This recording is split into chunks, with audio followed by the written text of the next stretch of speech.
படம் முழுக்க முழுக்க தமிழ் படமும் கிடையாது, முழுக்க முழுக்க தெலுங்கு படமும் கிடையாது. ஒரு பியூரான ஒரு மலையாள படத்தை தமிழ் ஸ்டைலில் சொல்லியிருக்காங்க. இல்லை ஒன் டைம் தான் வாட்ச் பண்ணுவாங்க. இதெல்லாம் வந்து பார்க்குறவங்க அந்த படம் ஒன்றும் இல்லை. சினிமாக்காக நல்லா பண்ணியிருக்காங்க, சூப்பராக இருந்துச்சு படம். துல்கர் சல்மான் இந்த படத்தில் நேஷனல் அவார்டு வாங்குற அளவுக்கு அவ்வளோ அருமையாக பர்ஃபார்மன்ஸ் பண்ணியிருக்காங்க. செகண்ட் ஹாஃப் பொறுத்தவரை பார்த்தீங்கன்னா கொஞ்சம் ஸ்லோ அடிக்குது. ஏன்னா படம் ஃபுல்லாக ராவாக இருக்கிறதுனால கொஞ்சம் ஸ்லோ அடிக்குது. என்னன்னா சினிமாவில் இருக்கிற 24 டெக்னீஷியன்ஸ் குரூப்பும் இதில் வந்து அவங்க குடும்பத்தோடு பார்க்கணும். அந்த காலத்தில் டேரக்டருங்களாம் எப்படி எவ்வளோ கஷ்டப்பட்டு ஒரு செட்டு உள்ள ஒரு நடிகரை உருவாக்குனாங்க. ஆனால் அந்த ஒரு நடிகர் அடுத்தடுத்து படங்கள் போகிறப்ப அந்த டேரக்டரை கண்டுக்காமல் போகிறதும் அவர் வளர்த்த மாதிரி இல்லாமல் திரையிலேயும் ஒரு நடிப்பு, வெளி உலகத்திலையும் ஒரு நடிப்பு அப்படி வாழ்ந்துட்டு இருக்காங்க. அதனால எவ்வளோ சமுதாய சீர்கேடுகள், நாடு கெட்டு போகிறது அப்படின்றத இதில் காமிச்சிருக்காங்க. நான் வந்து காந்தா என்கின்ற காந்தா அந்த மூவி பார்த்தேன். ஏன்னா மூவில வந்து ஃபர்ஸ்ட் சாந்தான்னு இருக்கும், அப்புறம் காந்தான்னு மாற்றுவாங்க. ஸோ அந்த மூவி பார்த்தேன். இது வந்து எம்கேடி தியாகராஜ பாகவதர் இருக்கார் இல்லையா, அவருடைய லைஃபை கனெக்ட் பண்ற மாதிரி இருக்கு. அவங்க ஒய்ஃப் பேர் தான் காந்தான்னு உங்களுக்கு தெரியும், ஓகேங்களா? அந்த இதை கனெக்ட் பண்ணி சொல்லியிருக்காங்க, அதை சொல்லாம சொல்லியிருக்காங்க. நடிகருக்குலாம் வந்து பார்த்தீங்கன்னா திரைக்கு முன்னால் ஒன்று இருக்குது, திரைக்கு பின்னால் ஒன்று இருக்கு லைஃப். அந்த ரெண்டு லைஃபையும் மிக்ஸ் பண்ணி காமிச்சது வந்து உண்மையிலேயே சின்ன சின்ன பசங்களுக்குலாம் வந்து ரொம்ப ஒரு புதுமையாக இருந்திருக்கும். ஏன்னா அந்த மாதிரி தான் இருக்கு. கீப் வச்சுக்கிறது, செகண்ட் ஒய்ஃப் வச்சுக்கிறது, நடிகையோட காதல் கொள்றது, இதெல்லாம் வந்து இப்ப சாதாரணமா நடந்துகிட்டு இருக்கு இல்லையா? சோ அந்த விஷயத்தை காமிச்சிருக்காங்க. லேக் எதுவும் இல்லையா? லேக் படம் போல அங்கங்க லேக் தாங்க. ஃபர்ஸ்ட் ஆஃப் ஆல் அந்த ஸ்டுடியோக்குள்ள செட்டு உள்ள காட்டுறதே லேக் தாங்க. என்னடா இப்பதானே அந்த சீனை காட்டினாங்க, மாத்திரா அப்படின்ற மாதிரி நம்ம கையில ரிமோட் வந்து டக்குன்னு மாத்திட்டு போயிடலாம். திரும்ப பாக்குற மாதிரி இருந்துச்சு, ரொம்ப நேரம் போற மாதிரி இருந்துச்சு. நானும் ஒரு 20 வாட்டி சென்று எடுத்து பார்த்துருப்பேன். என்னடா இந்த சீனை திரும்ப காட்டி வெறுப்படை வைக்கிறாங்களே, கோவடை வைக்கிறாங்க. இந்த படம் ரசிகத்துக்கு எடுத்தாங்களா இல்ல அவங்களும் கோவம் வர மாதிரி எடுத்தாங்கன்னு தெரியல. ஓகே ஒன் டைம் ஆச்சு, திரும்பலாம் பார்க்க முடியாது அந்த அளவுக்கு படம். ஓகே ஒன் டைம் லேக் அங்கங்க தெரிஞ்சது. பட் அதுக்கு அடுத்து வர்ற சீனு அப்படியே படம் அப்படியே மூவ் ஆக அது அப்படியே எங்கேஜிங்கா இருந்தது. ஒரு மாதிரி லேக் பெருசா தெரியல. இந்த படம் எனக்கு தூங்காம நான் பார்த்ததுனால எனக்கு லேக் தெரியல. தூங்கி பாக்குறவங்களுக்கு ஒரு லேக் தெரிஞ்சிருக்கும்னு நினைக்கிறேன். ஓகே இதுல சாங்லாம் எப்படி இருந்துச்சு? சாங்லாம் வந்து நல்லாவே இருந்தது. பிளாக் அண்ட் ஒயிட்டுக்கு கிளாசிக் சாங்காகவும் இப்போ இருக்கிறதுக்கு மாஸ் சாங் எல்லாம் பேக்ரவுண்ட் ஸ்கோர்லாம் வந்து ரொம்ப கனக்கச்சிதமா போட்டிருக்காங்க. சாங் பெருசா எனக்கு ஞாபகம் இருக்கிற மாதிரி தெரியல. பிஜிஎம் வந்து அந்தந்த சீனுக்கு தேவையான த்ரில்லர் தான் எல்லாமே. த்ரில்லிங் சீக்வன்ஸ்க்கு ஏற்ற மாதிரி பிஜிஎம் வந்து நல்லா எலிவேட் பண்ணுச்சு. ஆக்சுவலாக இது வந்து பிஜிஎம் நல்லா இருந்தது. பாட்டெல்லாம் ஆக்சுவலாக பாகவதரோட பெரிய பிளஸே பாடல் தான். இந்த படத்தில் ஒரு இடத்துல கூட ஹீரோ வந்து படத்தில் பாடிக்க மாட்டார், தனியாக பாடுவார். பட் அதை பாட பண்ணுவார். பேக்ரவுண்ட் ஸ்கோர்ல இருந்து எல்லாமே வந்து மிரட்டி விட்டாங்க.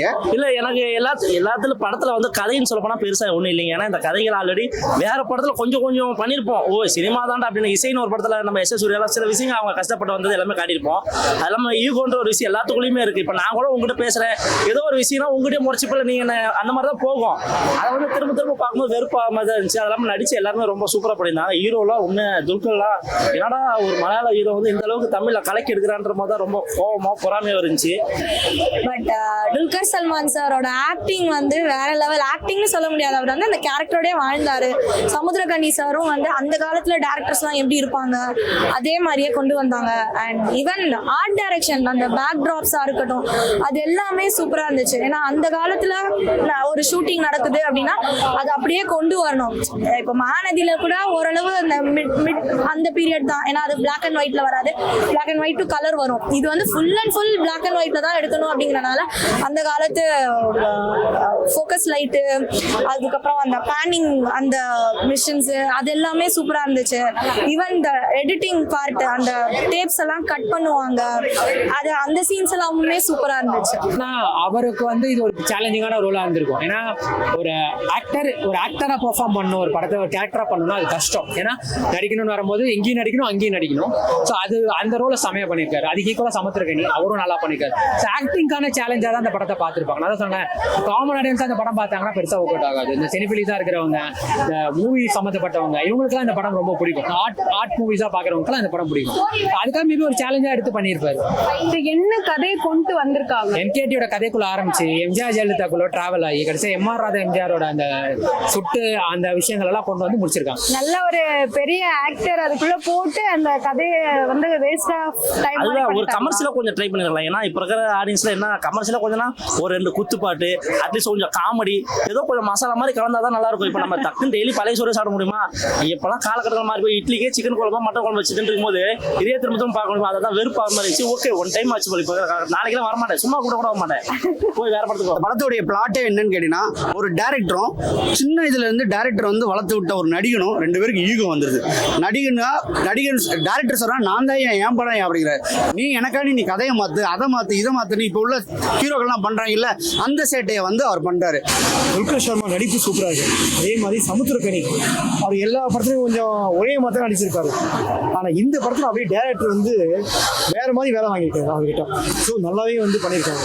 அவங்க நிறைய மாற்றி அமைச்சிருக்காங்க. ஏன் நான் இந்த அளவுக்கு நான் மாற்றி சொல்றேன்னா, எம்கேடி தியாகராஜா படம் வந்து பாகவதர், அரிதாஸ் படம் வந்தது நீங்கள் பார்த்துருப்பீங்க, 3 வருஷம் ஓடின படம் பார்த்துருக்கீங்களா? அந்த 3 வருஷம் ஓடின படம், அதுக்கு அந்த படத்துக்கு கதை வசனகர்த்தா இளங்கோவன், அவங்க பேரன் தான் நான். ஓகேங்களா? ஸோ வந்து பாகவதரை பற்றி நல்லாவே எனக்கு தெரியும், அது என்ன இண்டஸ்ட்ரி எப்படி இதுன்னு சொல்லிட்டு. இல்லையா, உண்மை சார், 100 உண்மை எப்படி காட்டியிருக்காங்க. அந்த உண்மையிலே அந்த வரலாறு கொண்டு போய், ஏன்னா பாகவதர் வந்து பார்த்தீங்கன்னா லட்சுமிகாந்த் கொலை வழக்கில் தான் உள்ளே போயிருக்காரு. அந்த கொலை வழக்கு வந்து இவங்க மாற்றி அமைச்சிட்டாங்க. அவங்க அந்த வந்து அந்த கொலை வழக்கு வந்து கையெல்லாம் இல்லை. ரெண்டாவது நமக்கு இந்த படத்தோட ஃபீலிங்கே நமக்கு எப்படின்னா, எம்ஜிஆரோட வாழ்க்கை படத்துக்கு உள்ள வந்துட்டோமோ அப்படின்னு சொல்லிட்டு அந்த ஃபீலிங் தான் நம்ம கொண்டு வருவாங்க. ஏன்னா 20 படத்தோட மோகன்லால் மாதிரி இருக்காரு, தலைவியின் ஒரு படம் வந்து பாருங்க அரவிந்த் சாமி, அதே அப்படியே அவரை மாதிரியே அழகாகிறாரு துல்கர் சர்மா. பார்த்தா அப்படியே நம்ம வந்து அதுக்கு வேற கலெக்டர் வேற ஒரு 2 மனைவி மாதிரி காட்டுறாங்க கதையில. ஸோ அப்படியே எம்ஜிஆர் வாழ்க்கை வரல மாதிரியே இருக்குது. பாகவதோட வாழ்க்கை வரல நம்ம ஃபீலிங் வரல. ஏன் ஃபீலிங் வரலாம், அந்த கெட்டப்ப போட்டுருக்கணும். ஏன்னா பாகவதர் வந்து ஜிப்பாவும் ஒரு மாதிரி துண்டு மேலே போட்டு முடியை வந்து நல்லா படிச்சு வாரி சந்திரன் போட்டு இல்லாமல் வர மாட்டாரு. அதுவும் ரெண்டாவது இந்த ஜவ்வாறுன்னு பழையகாலத்து ஜவ்வாறு தான் உடம்பு ஃபுல்லாக போட்டு வருவார். ரெண்டாவது மெயின் வந்து பாட்டு. அவர் அந்த காலத்துலலாம் ஊமு படம் வந்திருக்கும். ஊமு படம் வந்ததுக்கப்புறம் பேசினா எப்படி இருக்கும் அப்படின்னு சொல்லும் போது தான் எங்கள் தாத்தா கொண்டு வந்தார். அதுதான் ஆமாம், ஹரிதாஸ் வந்து எல்லாத்துலேயும் வந்து டைலாக் பேசி நடிச்சா எப்படி இருக்கும் சொல்லி தான் கொண்டு வந்தாங்க. அதே மாதிரி அந்த காலத்தில் படம் பார்த்தீங்கன்னா பதில் வந்து வசனத்தில் வராது, பாட்டில் தான் அதிகமாக வரும். இந்த ஹரிதாஸ் படம் இவங்க வந்து அது மாதிரி காட்டலை. இவங்க வேற மாதிரி வந்து பாகவதரை வந்து மாஸ் ஹீரோ மாதிரிலாம் கொண்டு போயிருக்காங்க. மாஸ் ஹீரோலாம் இல்லையே பாகவதர், சூப்பர் ஸ்டார் தான் அந்த காலத்தில். அந்த காலத்தில் அவர் தான் சூப்பர் ஸ்டார். அதுக்கு முன்னாடி பியூ சின்ன பாய்ந்தாரு, ஃபைட்டு வேற மாதிரி கொடுத்துருப்பாங்க. அந்த காந்தானே ஒரு படம் எடுக்கிறாங்க பார்த்தீங்களா, அது வேற மாதிரி சீன் கொடுத்துருக்காங்க. ஆனால் நம்ம வந்து இந்த வாழ்க்கையை வரலாறு தேவையில்லை, வந்து அதெல்லாம் தெரியாதவங்க வந்து படத்தை வந்து பார்த்து போனாங்கன்னா கண்டிப்பாக படம் சூப்பர் படம். லாக் அந்த மாதிரி இல்லையா சார்? கண்டிப்பாக இருக்குங்க. ஐயோ ஃபர்ஸ்ட் ஹாஃப் வந்து படம் வந்து சூப்பராக போகுது, ரொம்ப வேகமாக வருது. ஆனால் செகண்ட் ஹாஃப் வந்து நம்ம ஏன்டா உட்காரனாலுமே கேட்கணும், ஏன்னா அந்த மாதிரி வந்து லேகாக ஓடுது. ஆனால் அதை நமக்கு பேலன்ஸ் பண்ணுறது யாருன்னா ராணா தான் செகண்ட் ஹாஃப் பொறுத்த வரைக்கும். ஏன்னா அந்த கதாபாத்திரத்தில் ராணாவும் சுறுசுறுப்பாக அந்த விசாரணை பண்ணுற சீன்லாம் இல்லைன்னு வச்சிங்களேன், படம் ஏந்தி போடுவாங்க தேட்டருக்கு. அது வந்து ராணா வந்து செகண்ட் ஹாஃப் பேலன்ஸ் பண்ணுறது ராணா. துல்கர் சூப்பராக நடிச்சிருக்கேன் சார். அதான் சொன்னேன், அவர் அந்த கெட்ட போடல, பாவம் அவருக்கே தெரியுமா தெரியல, இண்டஸ்ட்ரியில் இருக்கிறார் அவருக்கு தெரியும், இருந்தாலும் வந்து அவருக்கு தெரியுமான்னு தெரியாது. கண்டிப்பாக வந்து இந்த பாகவதோட வாழ்க்கை வரலாறு சொல்லும்போது அந்த கெட்டப்பை எடுத்து பார்த்துருப்பாரு, டேரக்டர் மாற்றிருப்பாரு, அவன் பாவம் அதே மாதிரி. இப்போ நமக்கு அந்த அதனால என்னன்னா பப்ளிக் ஆடியன்ஸ் வந்து பார்க்கும்போது நமக்கு ஒரு எம்ஜிஆரோட வாழ்க்கை வரலாறு தான் ஃபீலிங் வருது. செகண்ட் ஹாஃப்ல வந்துட்டு ஒரு கொலை நடக்குது, யார் கண்டுபிடிக்கணும்னு தான் இன்வெஸ்டிகேஷனே ஆரம்பிப்பாங்க. பட் கொலை நடக்கும் போது நம்மளுக்கு தெரியாது யார் பண்ணியிருப்பான்னு. ஸோ செகண்ட் ஹாஃப்ல கம்ப்ளீட்டா எதுக்கு இது ஏன் போகுது ஏன் நடக்குதுன்ற மாதிரி தான் இருக்கு. ஸோ அது எல்லாமே நம்மளுக்கு லேக் தானே, என்ன நடக்க போது நம்மளுக்கு ஆல்ரெடி தெரியும். கிளைமேக்ஸ்ல அது ரிவீல் ஆகிறப்பையும் பெருசா நம்மளுக்கு அது சர்ப்ரைசிங்கா இல்லை. படம் மட்டும் ஒரு 20 நிமிஷம் ட்ரிம் பண்ணியிருந்தாங்கன்னா படத்தோட லெவலே வேற இருக்கலாம். படம் முழுக்க முழுக்க தமிழ் படமும் கிடையாது, முழுக்க முழுக்க தெலுங்கு படமும் கிடையாது, ஒரு பியூரான ஒரு மலையாள படத்தை தமிழ் ஸ்டைல்ல சொல்லியிருக்காங்க. ஹீரோயின் லேடிஸ் கேட்டப்ல பண்ணியிருக்கிறாங்க, ரொம்ப சூப்பரா இருந்ததுன்னு தான் சொல்லணும். ஹீரோயின் முதல் படம் ரொம்ப அழகா பண்ணியிருக்கிறாங்க. ஹீரோயின் உண்மையாலுமே திரையுலகில் ஒரு வளம் வருவாங்க, ரொம்ப அழகா பண்ணியிருக்கிற இந்த ஹீரோயின் ஃபர்ஸ்ட் படம் மாதிரி தெரியல. நான் படத்தோட கனெக்ட் ஆகல அப்படிங்கறதுனால படம் ஃபுல்லாவே லாக்னு நான் சொல்லலாம். ஆனா பட் நல்லா இருந்துச்சு. ஆக்சுவலா கான்செப்ட் நல்லா இருந்தது, ஆனா அதை வேற மாதிரி கொண்டு போயிருக்கலாம். ஏன்னா பயோபிக்னு கொண்டு போறதுக்கு பதிலாக வேற மாதிரி அதை கொண்டு போயிருக்கலாம். எஸ்பெஷலி ஒரு கண்ணாடி முன்னாடி 3 கட் ஷாட்ல நடிச்சிருப்பாரு. அதெல்லாம் வந்து இந்த காலத்துல யாரும் நடிக்க முடியாது. இதை பாக்குறப்ப உங்க அப்பாலாம் ஒண்ணும் இல்லையா, நீ இன்னும் போக போலயா, பெரியாலியா நீ அப்படின்ற மாதிரி இருந்தது. சினிமால வர ஒவ்வொரு இந்த படத்தை சினிமாவை விட்டு அவுட்ல வந்து பார்த்தோன்னா இது ஒரு பீரியாடிக் பிலிமா, பிளாக் அண்ட் ஒயிட் பிலிமா, இல்ல இது வந்து ட்விஸ்ட் அண்ட் டர்ன்ஸ்ல இருக்க படமா, இல்லைன்னா கிரைம் ஜானரா, இல்ல லவ் போர்ஷனா, இப்படி ஏகப்பட்ட விஷயங்கள் இருக்கு. அந்த தான் இந்த படத்தை நான் பார்க்குறேன். அதான் அவர் நடிக்கல, கேரக்டராவே வாழ்ந்துட்டாரு அதுல. ஓகே, சோ அவரோட இது எப்படி இருந்துச்சு பெர்ஃபார்மன்ஸ்? புரியல. அதான் சூப்பரா இருந்துச்சு. அதான் நான் தான் சொல்றேனே, அவர் வந்து கேரக்டராவே வாழ்ந்துட்டாரு. ஸோ அதனால நல்லா இருந்துச்சு. ஹீரோயின் எப்படி பண்ணிருந்தாங்க? ஹீரோயின் வந்து அவங்களுக்கு வந்து இது ஃபர்ஸ்ட் மூவி அப்படிங்கறனால அவங்களோட பெஸ்ட்டை கொடுத்துருந்தாங்க, நல்லா பண்ணியிருந்தாங்க. பார்க்கும்போது எது இந்த படத்துல ஏதாவது ஒரு சீனா, சமுத்திரகனி சாரோட டைலாக்ஸ்லாம் நல்லா இருந்தது. ஒரு மூவினா எப்படி இது பண்ணணும் அந்த மாதிரிலாம் சொல்லியிருந்தாங்க, அது நல்லா இருந்தது. அதுக்கப்புறம் ஒரு இது சொல்லியிருப்பாங்க, அரோகன்ஸ் அதெல்லாம் இருந்துச்சுன்னா அவனை கீழே தள்ளும், அதெல்லாமும் நல்லா இருந்துச்சு. இல்ல மோஸ்ட்லி சமுத்திரக்கனி ஒரு மூவில கமிட் ஆயிட்டாவே கொஞ்சம் ஏதாவது ஒரு கதையை கொண்டு வந்து நல்லா எடுத்துட்டு வருவாரு. இதுல அவரோட பெர்ஃபார்மன்ஸ் எப்படி இருந்துச்சு? அவரோட பெர்ஃபார்மன்ஸ் சூப்பரா இருந்துச்சு. ஓகே மேம், ஸ்டார் ரேட்டிங் 5க்கு எவ்வளவு கொடுக்கலாம்? 5க்கு 10க்கு கேட்டீங்கன்னா 6 இல்லனா 5 தருவேன். 2.5. அப்படியா? Okay okay. ஃப்ராங்கா சொல்றேன், என்னால மூவியோட கனெக்ட் ஆக முடியல. சோ அதனால தான் எப்படா படம் முடியும்னு ஃபீலா இருந்துச்சா? இல்ல அந்த மாதிரிலாம் இல்ல எனக்கு. ஏன்னா நான் வந்து தியேட்டர்ல உட்கார்ந்த ஃபீல் எனக்கு இல்ல. ஏன்னா எனக்கு என்ன ஃபீல் ஆச்சுன்னா, ஒரு ஷூட்டிங் ஸ்பாட்ல வந்து என்ன உட்காத்தி வச்சுட்டாங்கன்ற மாதிரி தான் ஃபீல் ஆச்சு. ஏன்னா மூவி ஃபுல்லாவே வந்து ஷூட்டிங் தானே போகும். செகண்ட் ஹாஃப்லனா இன்வெஸ்டிகேஷன் அந்த மாதிரி போகும். அதுவுமே ஒரு ஸ்டுடியோல தான் எடுத்திருப்பாங்க. ஸோ எனக்கு அந்த மாதிரி தான் இருந்துச்சு. சரி ஓகே. இல்ல இப்ப ஃபேமிலியா வந்து பார்க்கலாமா, இல்ல ஒன் டைம் வாட்சபிளா? இல்ல ஒன் டைம் பார்க்கலாம். ஃபேமிலியோட வரணும்னா எனக்கு அது டவுட் தான்.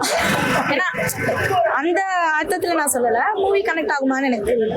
அவர் டைரக்ட் பண்ணலாம், ஆனால் நடிச்சிருக்கிறாரு. எப்படி சார்பாட்டால நம்ம வாத்தியார் நடிச்சாரோ அதே மாதிரி இந்த படத்துல இவர் ஒரு கேரக்டர் டைரக்டரா நடிச்சிருக்கிறாரு.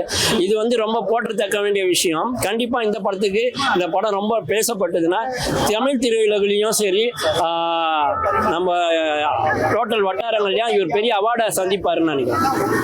இதுல வந்து ஸ்டார் ரேட்டிங் 10க்கு எவ்வளவு கொடுக்கலாம்? 10க்கு 5 கொடுக்கலாம். நன்றி, தேங்க்யூ. ஃபேமிலியா வந்து பார்க்கலாம், கண்டிப்பா பார்க்கலாம். Family audience. ஸ்டார் ரேட்டிங்னா 5க்கு எவ்வளவு கொடுப்பீங்க? 5க்கு எவ்வளவு கொடுப்பீங்க? தெரியல. 4. 5ங்க 4 தரலாம்.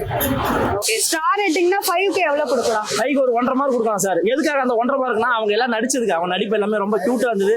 அப்புறம் நம்ம சமுத்திரகனி சார்லாம் சொல்லி ஆகணும், அம்மா மனுஷன் நான் ஆனா அவர் டேரக்டர் தான் இருந்தாலும் அந்த டேரக்டருக்கு உண்டான கெத்து அந்த அப்படியே மெயின்டைன் பண்றாரு, சூப்பரா பண்ணியிருக்காரு. அவரோட ஆக்டிங் ரொம்ப பிடிச்சது எனக்கு. அதான் ஹீரோயினை காட்டியிருக்காங்க, வராங்க பேசுறாங்க, அந்த சீன்லாம் காட்டுறாங்க. அது ஃபுல்லா காட்டலன்றத ஒரு வருத்தமா இருந்துச்சு. Okay, one time watchable.